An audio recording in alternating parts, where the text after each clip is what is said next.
Eu tenho 19 anos e isso aconteceu há muitos anos atrás. Nesta época eu era bem pequeno. Para você ter uma ideia de como era a nossa casa naquela época, a sala de estar tinha várias janelas que dão para o jardim dos fundos.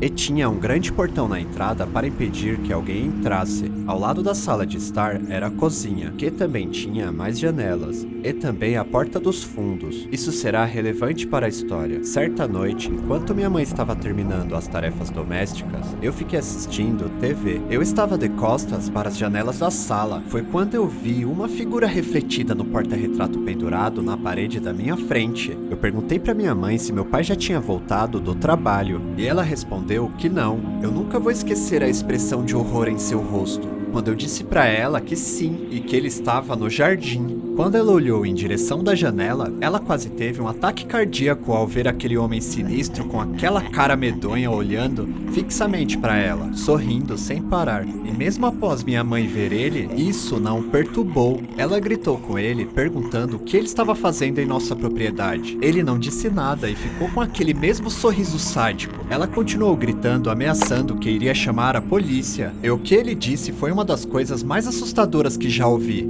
Ele berrou para minha mãe que se ela pegasse o telefone, ele iria estourar a janela para pegar ela. Naquele momento, ela não sabia o que fazer. Ela então fez uma pausa, tentando pensar o mais rápido possível no que fazer a seguir para nos manter a salvo. Tudo que minha mãe queria era me proteger chamando a polícia.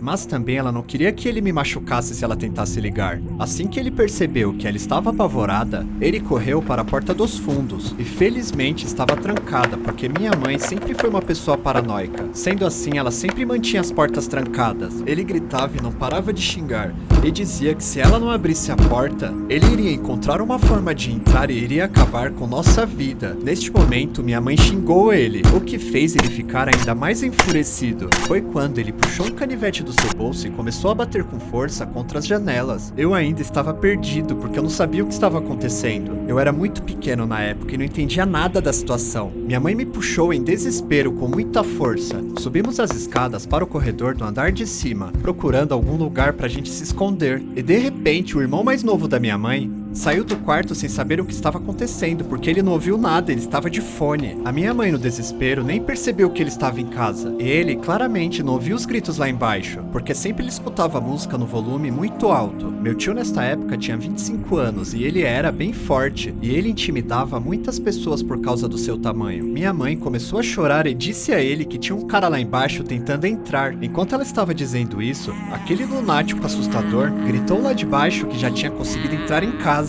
Ele disse cinicamente que o bicho-papão estava chegando para pegar o filho dela. Aquilo realmente me assustou tanto que na verdade até hoje eu me lembro exatamente como ele disse. Mas tem um porém, aquele lunático não sabia que meu tio estava em casa, então ele ficava gritando, se divertindo. Ele gritava para sairmos logo, porque não seria tão doloroso. Meu tio nos disse para nos trancarmos no banheiro. Ele entregou o celular para minha mãe e mandou ela ligar para a polícia. Minha mãe ligou e depois de 5 minutos de gemidos e barulhos de coisas caindo no andar de baixo, a polícia enfim chegou e encontraram um cara todo ensanguentado. E meu tio estava em cima dele batendo sem piedade. Os policiais tiveram que tirar meu tio de cima daquele doente, ele não parava de bater nele. Logo depois descobrimos que o homem era conhecido por gostar de crianças. Foi por isso que ele estava me vigiando por muito tempo enquanto eu estava assistindo TV. Depois daquele dia, minha mãe ficava apavorada toda vez que precisava ficar em casa sozinha. Eu amava aquela casa quando eu era criança, porque era grande o suficiente para eu correr e brincar em vários lugares. Sempre serei grato ao meu querido tio por ele estar lá na hora certa, porque minha mãe claramente se esqueceu que ele ainda estava em casa. Honestamente, me dá calafrios só de pensar no que ele teria feito comigo e com minha mãe se meu tio não estivesse lá.